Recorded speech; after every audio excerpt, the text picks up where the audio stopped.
Hello everyone, welcome to my channel. My name is Khushpreet Kaur और आज मैं आप लोगों को पढ़ाऊंगी इंडियन कॉन्ट्रैक्ट एक्ट। एंड मैं आप लोगों को बता देती हूँ, मैं 1 से 1.5 महीने के बीच में आपका कॉन्ट्रैक्ट एक्ट कंप्लीट कर दूंगी। एंड आज की वीडियो में हम लोग देखेंगे सिर्फ एक इंट्रोडक्शन किसकी, इंडियन कॉन्ट्रैक्ट एक्ट की, एंड इम्पॉर्टेंट डेफिनेशंस हम लोग डिस्कस करेंगे। अब मैं आप लोगों को बता देती हूँ कि अगर आप लोगों को ऑनलाइन एंड ऑफलाइन क्लासेस चाहिए देन आप लोग मेरे को कांटेक्ट कर सकते हैं मेरे इंस्टाग्राम पे एंड मेरे व्हाट्सएप नंबर पे, वो आप लोगों को मिल जाएगा। अब हम लोग without wasting any time start करते हैं, ठीक है। सबसे पहले हमें क्या पता होना चाहिए, हमें पता होना चाहिए इनेक्टमेंट डेट क्या है। 25 अप्रैल 1872। इन्फोर्समेंट डेट क्या है इसकी, 1 सितंबर 1872। एक्ट नंबर कौन सा है ये, 9 ऑफ 1872। तो ये तो आप लोगों को याद रखने ही पड़ेंगे, ठीक है। उसके बाद हम लोग बात करते हैं कि इंडियन कॉन्ट्रैक्ट एक्ट में कितने पार्ट्स हैं। 4 पार्ट्स की ये बात करते हैं, ठीक है। 4 पार्ट्स हैं, आप लोग साथ के साथ नोट डाउन कर सकते हो, ठीक है। मैं आप लोगों को हर एक चीज़ बता रही हूँ। 4 पार्ट्स हैं। फर्स्ट हमारा है जनरल प्रिंसिपल्स, ठीक है। सेक्शन क्या है 1 to 75। सेकंड हमारा क्या है sales of goods act 76 to 128। ये बेसिकली एक पूरा एक्ट है, ठीक है। स्पेशल कॉन्ट्रैक्ट, इसमें हमारे क्या सेक्शन है 124 to 238। उसके बाद पार्टनरशिप एक्ट आ गया। पार्टनरशिप में क्या है 239 to 226, ठीक है। अब जनरल प्रिंसिपल, अब हम लोग बात करेंगे इसकी जनरल प्रिंसिपल्स की। जनरल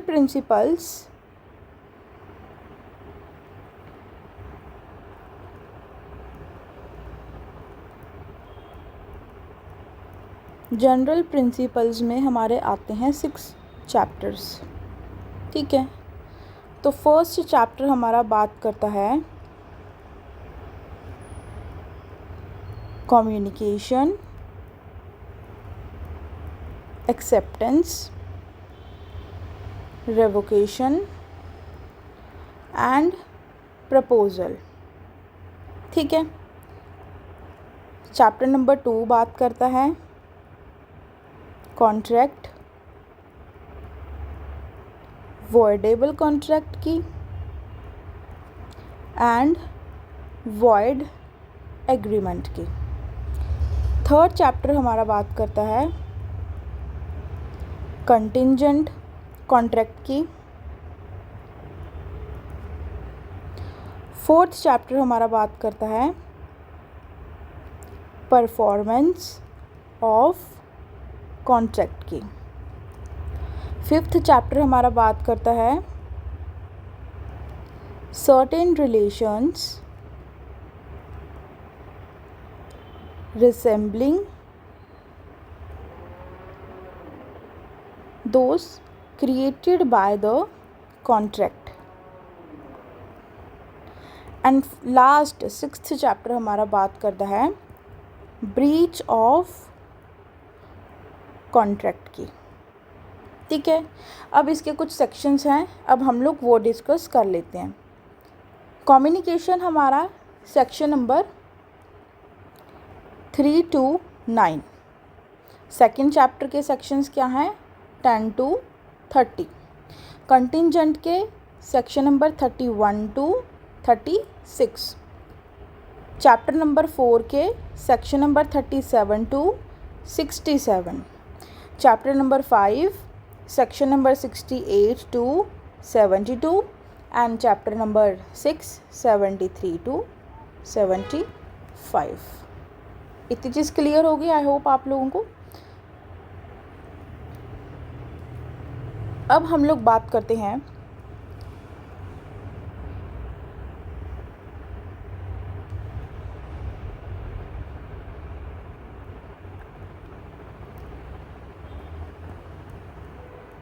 सेक्शन नंबर 1 to 2, ठीक है। अब सेक्शन नंबर 1 किस चीज़ की बात करता है हमारा? सेक्शन नंबर 1 हमारा बात करता है शॉर्ट टाइटल की, ठीक है, एक्सटेंड की एंड कमेंसमेंट की, ठीक है। सबसे पहले सेक्शन नंबर 1 में ये बोलता है कि ये हमारा क्या है, इंडियन कॉन्ट्रैक्ट एक्ट 1872, ठीक है। एंड ये कहाँ तक हमारा एक्सटेंड है? एक्सटेंड मतलब कि कहाँ तक अप्लाई होता है इंडियन कॉन्ट्रैक्ट एक्ट? पूरे होल ऑफ इंडिया में। हमेशा याद रखना, whole of India, whole of India. And enforce का कब हुआ था ये? 1872 में, ठीक है। अब ये थी हमारी इंट्रोडक्शन, और जैसा कि मैंने आपको बोला था कि अपना कॉपी पेन लेके बैठना और साथ के साथ लिखते रहना, ठीक है। अब हम लोग पढ़ेंगे कुछ इंटरेस्टिंग चीज़, मतलब कि क्या, अब हम लोग पढ़ेंगे बेसिकली एग्रीमेंट एंड कॉन्ट्रैक्ट के बारे में। अभी क्या होता है, ठीक है। अब हम लोग समझते हैं बहुत ध्यान से, ठीक है। देखो, कॉन्ट्रैक्ट और एग्रीमेंट सेम होते हैं, हल्का सा डिफरेंस होता है, ठीक है। देखो, सबसे पहला आता है हमारा प्रॉमिस के बाद बनता है एग्रीमेंट, एंड एग्रीमेंट के बाद हमारा बनता है कॉन्ट्रैक्ट।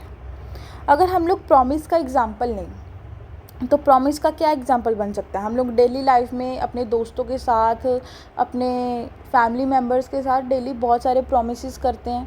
अगर हम लोग एक एग्जांपल लेते हैं मूवी का, ठीक है, मैं और मेरी फ्रेंड है, for example A and B, ये दोनों क्या करते हैं, दोनों फ्रेंड्स हैं, दोनों ही क्या करते हैं, प्रॉमिस करते हैं कि हम लोग संडे को मूवी देखने जाएंगे। लेकिन जो ए है वो तैयार हो जाती है, लेकिन बी सो रही होती है उस टाइम पे, एंड ए उसको बी को बार बार फ़ोन करती है, लेकिन बी उसका फ़ोन नहीं उठाता है, ठीक है, ये नहीं उठाती है।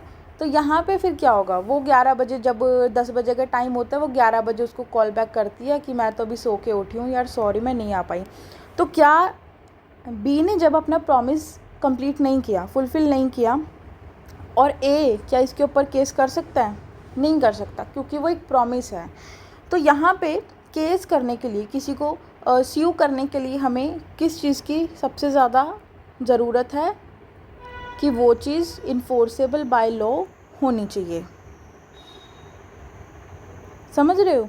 अगर हमें कोई चीज़, अगर मान लो किसी ने हमारा कॉन्ट्रैक्ट ब्रीच किया, हमारा एग्रीमेंट ब्रीच किया है, तो हमें सबसे इम्पॉर्टेंट चीज़ क्या चाहिए? वो इन्फोर्सेबल बाय लॉ होना चाहिए। एग्रीमेंट क्या होता है? इन्फोर्सेबल बाय लॉ होता है, ठीक है। एग्रीमेंट होता है enforceable by law, clear. Promise से हमारा बनता है एग्रीमेंट के बाद हमारा बनता है कॉन्ट्रैक्ट। लेकिन एक और चीज़ याद रखना, एग्रीमेंट क्या है? Agreement is enforceable by law, clear. But all agreements are not enforceable by law, but all agreements are not enforceable by law। ये तो हमें पता है कि एग्रीमेंट इन्फोर्सेबल बाय लॉ होता है, लेकिन सारे एग्रीमेंट इन्फोर्सेबल बाय लॉ नहीं होते। एंड अब आ जाता है कॉन्ट्रैक्ट, ठीक है। प्रॉमिस का हमने एग्जांपल देखा था क्या? मूवी वाला, कि हम अपने फ्रेंड्स के साथ मूवी देखने के लिए प्रॉमिस करते हैं, लेकिन हम वो फुलफ़िल नहीं करते हैं, हम लोग अपने दोस्त के साथ मूवी देखने नहीं जाते हैं, वो प्रॉमिस तोड़ देते हैं। देन हमारा फ्रेंड हमारे ऊपर केस नहीं कर सकता, हमें स्यू नहीं कर सकता कि ये है मेरे साथ मूवी देखने नहीं गया, ठीक है। तो प्रॉमिस तो बेसिकली क्या होता है, हम लोग अपनी डेली लाइफ में बहुत ज़्यादा करते हैं, लेकिन एग्रीमेंट इन्फोर्सेबल बाय लॉ होता है, ठीक है। अगर आपने किसी के साथ एग्रीमेंट किया है, अगर हम लोग एग्जांपल लेते हैं एक वॉच का, ठीक है, मान लो ए है, ए एंड बी एक ही शॉप पे आया, एक ही होती है एक शॉप, ठीक है, एंड ए वॉच दिखाता है उसको, एंड बी आता है, इस वॉच को ख़रीदता है, ए इस वॉच को दे देता है बी को, और बी इसके बदले में इसको क्या देता है, 500 रुपीज़। तो ये एक तरह का हम कह सकते हैं कि ये एक तरह का क्या है, एग्रीमेंट है। ठीक है, अब हम आते हैं कॉन्ट्रैक्ट पे। ठीक है, कॉन्ट्रैक्ट में कुछ हमारी कंडीशंस होती हैं, वो हमें फुलफ़िल करनी पड़ती हैं। कुछ हमारी एसेंशियल कंडीशंस होती हैं, वो हमें फुलफ़िल करनी पड़ती हैं। ठीक है, अब इस कंडीशंस को हम बहुत डिटेल में पढ़ेंगे, इसी लेक्चर में कंप्लीट करेंगे, लेकिन पहले हम आते हैं दोबारा से एग्रीमेंट पे। ठीक है, एग्रीमेंट की अगर मैं आप लोगों को एक तरह से वो मतलब डेफिनेशन बताऊं, तो क्या डेफिनेशन होगी इसकी, एक बार मैं लिख देती हूँ। Agreement are enforceable by law only when they fulfill all the essential conditions।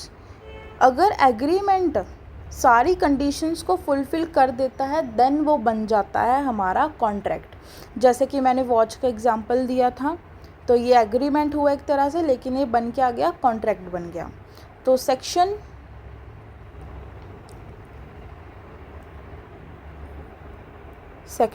2E, basically section 2 हमारा डील करता है डेफिनेशंस के साथ।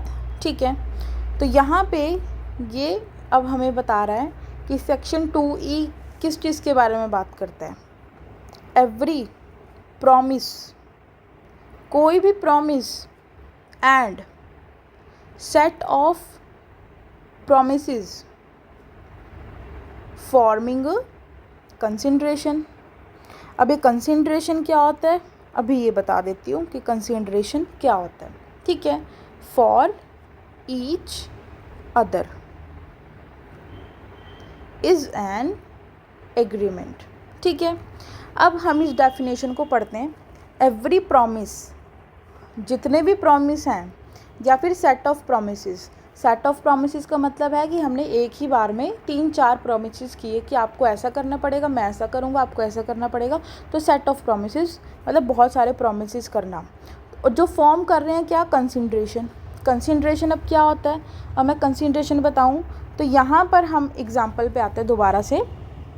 इस एग्ज़ाम्पल में ए ने बी को दी अपनी वॉच, बी ने वॉच के बदले दिए पैसे 500 रुपीज़। इसी को कहा जाता है कंसिडरेशन। इसी को क्या कहा जाता है, कंसिडरेशन। कि अगर आप किसी से कोई चीज़ ले रहे हो तो आपको उसके बदले में कोई चीज़ देनी पड़ेगी। एंड ये जो कंसिडरेशन होती है, ये होनी चाहिए लॉफुल। ऐसा नहीं है कि आप ड्रग्स की डील कर रहे हो, ठीक है, तो वो चीज़ वहाँ पे अनलॉफुल हो जाती है एंड वो इन्फोर्सेबल बाय लॉ नहीं रहेगा बेसिकली। तो यहाँ पे कंसिडरेशन क्या होनी चाहिए, लॉफुल होनी चाहिए। कंसिडरेशन क्या होता है, जो हम एक दूसरे को कोई भी चीज़ देते हैं, चाहे वो पैसा हो, चाहे वो वॉच हो, या हम किसी और चीज़ के बारे में डील करते हैं। ठीक है, तो सेक्शन 2E डेफिनेशन है, ये क्या बात करता है, every promise and set of promises. कोई भी promise and set of promises क्या फॉर्म करता है, कंसिडरेशन ईच अदर, दोनों पार्टीज़ के लिए, उसी को कहा जाता है एग्रीमेंट। ठीक है, अब हम लोग आते हैं सेक्शन 2H। 2H हमें किस चीज़ के बारे में बताता है, कॉन्ट्रैक्ट के बारे में। 2E हमें बताता है एग्रीमेंट के बारे में, 2H हमें बताता है कॉन्ट्रैक्ट के बारे में। ठीक है, कॉन्ट्रैक्ट मतलब क्या, कॉन्ट्रैक्ट क्या है, एन एग्रीमेंट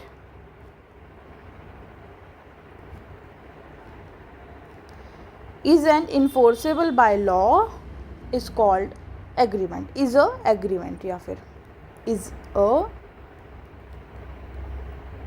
agreement। क्लियर। तो कॉन्ट्रैक्ट और एग्रीमेंट की डेफिनेशन मैंने आपको करा दी, हमेशा याद रखना। 2E सेक्शन 2E बात करता है एग्रीमेंट की, 2H बात करता है कॉन्ट्रैक्ट की। ठीक है, अब हमने यहाँ पे कॉन्ट्रैक्ट की बात की थी, अब ये कॉन्ट्रैक्ट कितने टाइप्स के होते हैं उस चीज़ के बारे में डिस्कस कर लेते हैं। देन उसके टाइप्स के बाद हम लोग डिस्कस करेंगे एसेंशियल कंडीशंस की एसेंशियल कंडीशंस क्या होती हैं। ठीक है, टाइप्स। ठीक है,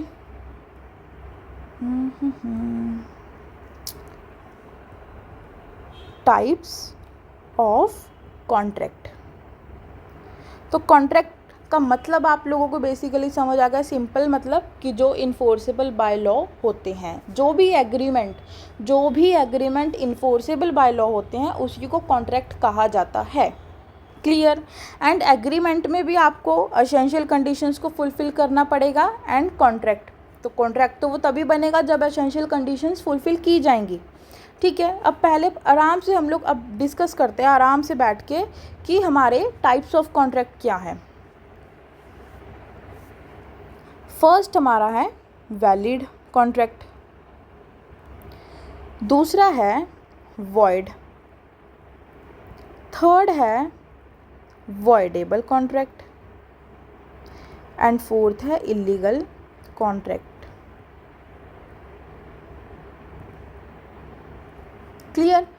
अब वैलिड कॉन्ट्रैक्ट किसे कहेंगे हम लोग? वैलिड कॉन्ट्रैक्ट किसे कहेंगे एक और चीज़ बता देती हूँ। वॉइड एग्रीमेंट सेक्शन 2G इसकी डेफिनेशन है एंड वॉइडेबल की है सेक्शन 2I।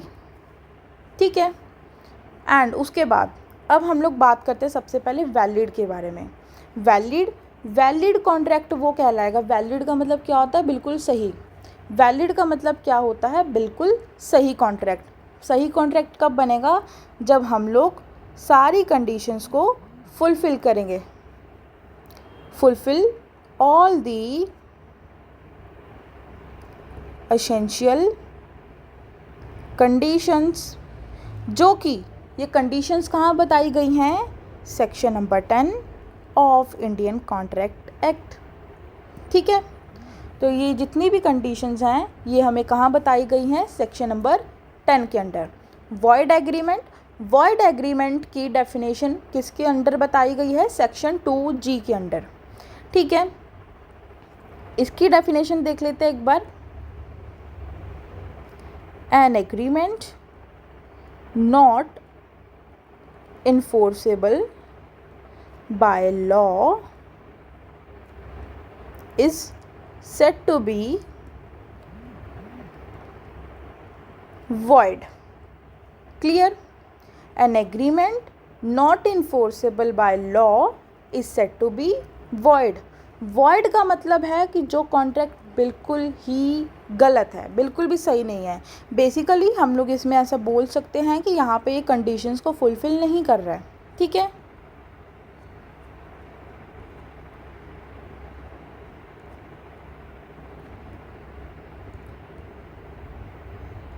ये कंडीशंस को यहाँ पे फुलफिल नहीं कर रहा है।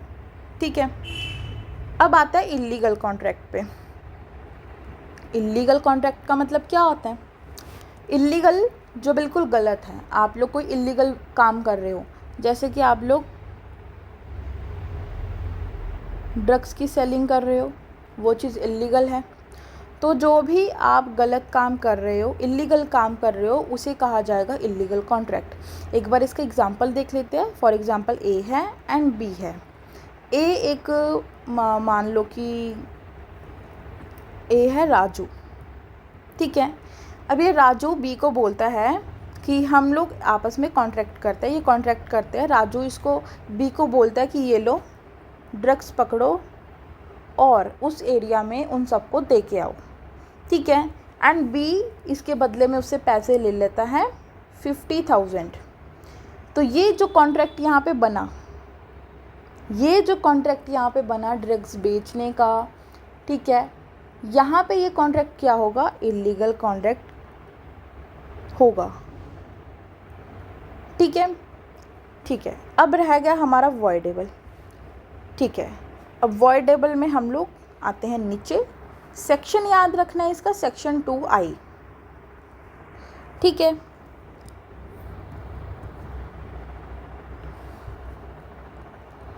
अब यहाँ पे ना हमारे इंडियन कॉन्ट्रैक्ट एक्ट में कुछ ऐसी कुछ ऐसे एग्रीमेंट बताए गए हैं जो क्या होते हैं, वॉइडेबल होते हैं।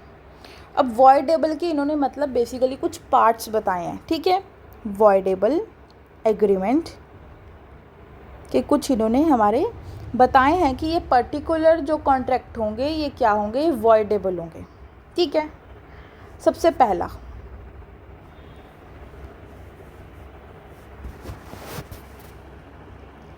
Section 26 restraint of marriage.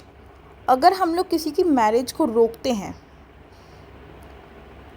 अगर हम लोग किसी की मैरिज को रोकने का कॉन्ट्रैक्ट करते हैं कि ये लो आप मेरे से पैसे लो और मेरे फ्रेंड की शादी हो रही है, आप उसकी शादी जाके रोको, देन वो कॉन्ट्रैक्ट क्या होगा, वो वॉइडेबल होगा।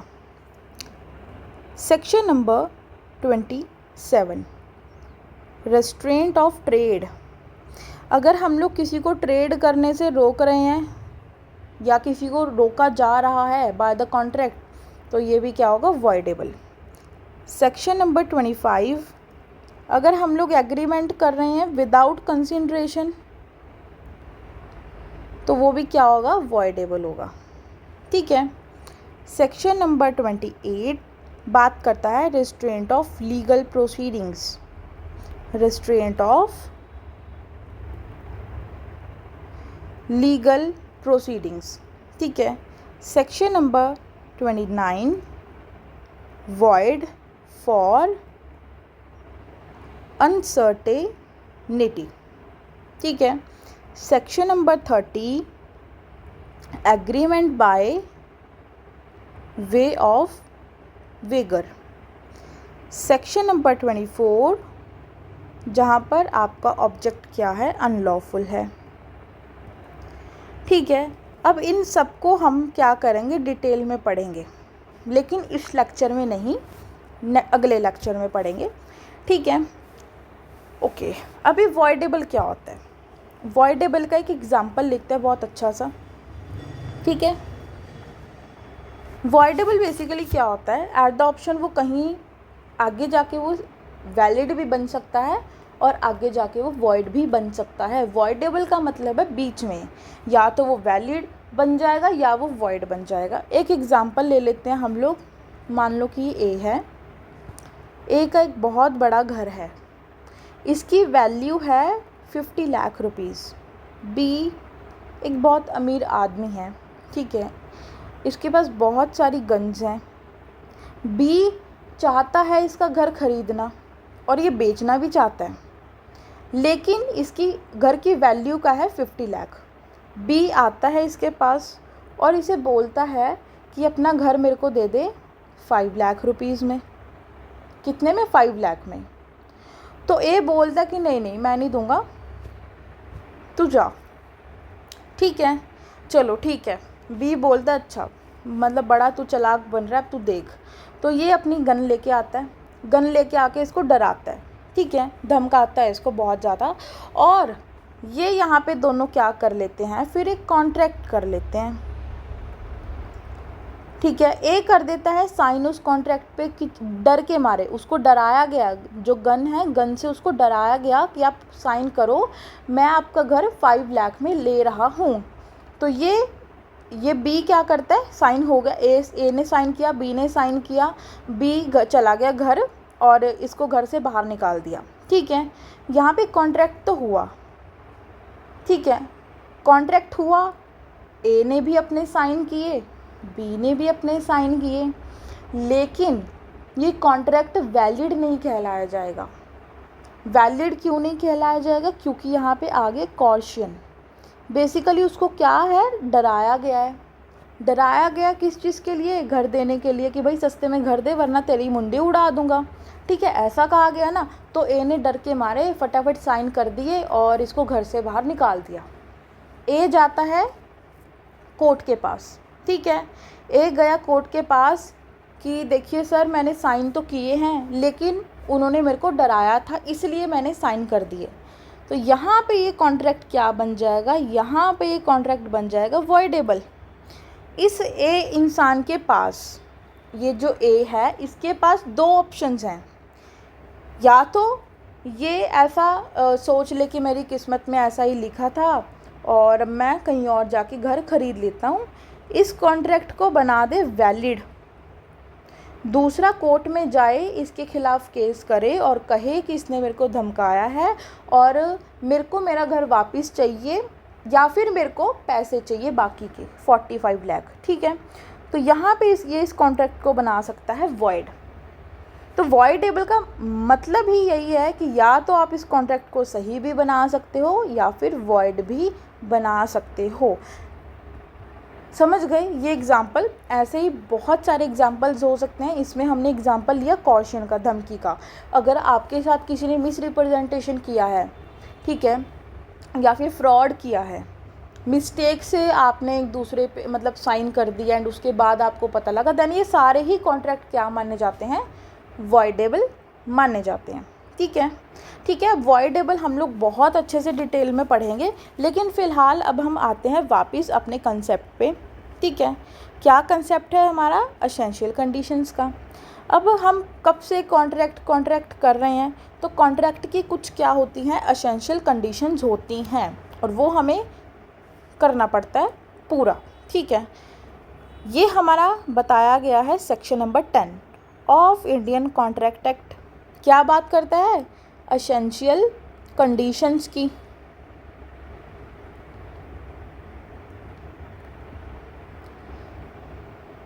या फिर हम ऐसा भी कह सकते हैं, व्हाट एग्रीमेंट आर कॉन्ट्रैक्ट, ठीक है, okay. Firstly competent to contract होना चाहिए। कॉम्पिटेंट टू कॉन्ट्रैक्ट का क्या मतलब है कि अगर दो पार्टीज़ को कॉन्ट्रैक्ट करना है तो उसकी एज जो है 18+ होनी चाहिए, साउंड माइंड होना चाहिए, दिमागी तौर पे बिल्कुल सही हो, ठीक है। तो ये हमारा होता है कॉम्पिटेंट टू कॉन्ट्रैक्ट। दूसरा हमारा होता है लॉफुल कंसिडरेशन या फिर ऑब्जेक्ट। क्लियर? या तो कंसिडरेशन होगा या ऑब्जेक्ट होगा।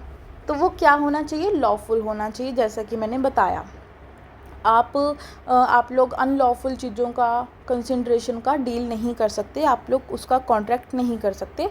तो ये कंडीशन भी आपकी फुलफ़िल होनी चाहिए। थर्ड आता है free consent.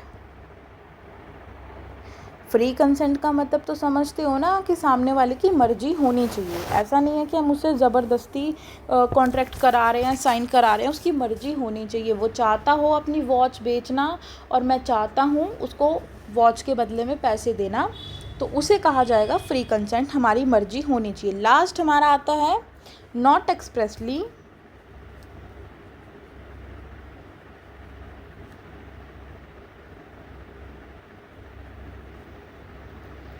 Declare to be void. मतलब कि ऐसा कोर्ट के द्वारा ऐसा डिक्लेयर ना किया गया हो कि ये पर्टिकुलर जो चीज़ है ये वॉइड है, कि आप इस पर्टिकुलर चीज़ के ऊपर कॉन्ट्रैक्ट नहीं कर सकते।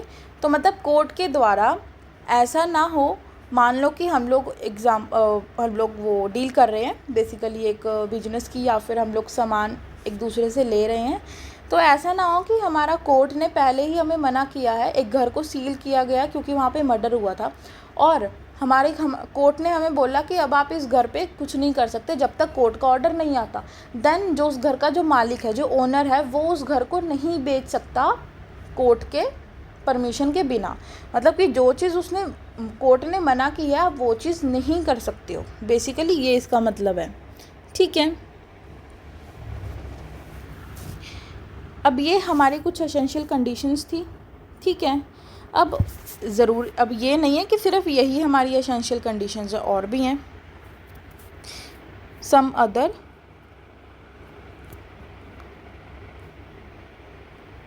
Important essentials. First, offer and acceptance होना चाहिए। दूसरा, आप जब कॉन्ट्रैक्ट कर रहे हो तो आपकी इंटेंशन होनी चाहिए एक लीगल रिलेशनशिप बनाने की। ऐसा नहीं है कि आप फालतू में इतना सारा डिस्कशन कर रहे हो और आप फिर कॉन्ट्रैक्ट नहीं कर रहे हो। मतलब आपका लीगल रिलेशनशिप बनाने की इंटेंशन होनी चाहिए।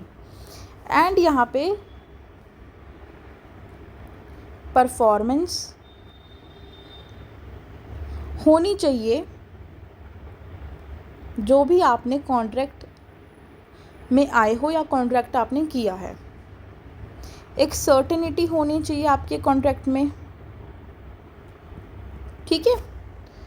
सो ये हमारे थे इम्पॉर्टेंट एसेंशियल्स। आज हम लोग यहीं तक पढ़ेंगे। ठीक है। एंड नेक्स्ट वीडियो में हम लोग ऑफ़र, एक्सेप्टेंस, प्रपोजल के बारे में पढ़ेंगे विद केसेस। सारे केसेस भी आपको कराऊंगी साथ के साथ। ठीक है। तो अगर आपको कुछ ना समझ आया हो तो आप लोग मेरे को पूछ सकते हो कमेंट करके। ठीक है। या फिर आप लोग मेरे को डीएम पे, इंस्टा के डीएम पे मैसेज कर सकते हो हर एक चीज़ के लिए। एंड ये जो मैंने अभी नोट्स बनाए हैं, अगर आपके नोट्स रह गए हैं साथ के साथ बनाना, देन आप मेरे इंस्टाग्राम पे चेक कर लेना। तो मैं अभी साथ के साथ वीडियो अपलोड करते साथ ही ये नोट्स जो मैंने अभी बनाए हैं साथ के साथ ये मैं डाल दूँगी एंड आप वहाँ पर जाके चेक कर सकते हैं। एंड अगर आपको मेरी वीडियो अच्छी लगी हो तो आप लोग मेरे को सब्सक्राइब कर सकते हैं। And online and offline classes के लिए आप लोग मेरे को इस नंबर पे कांटेक्ट कर सकते हैं।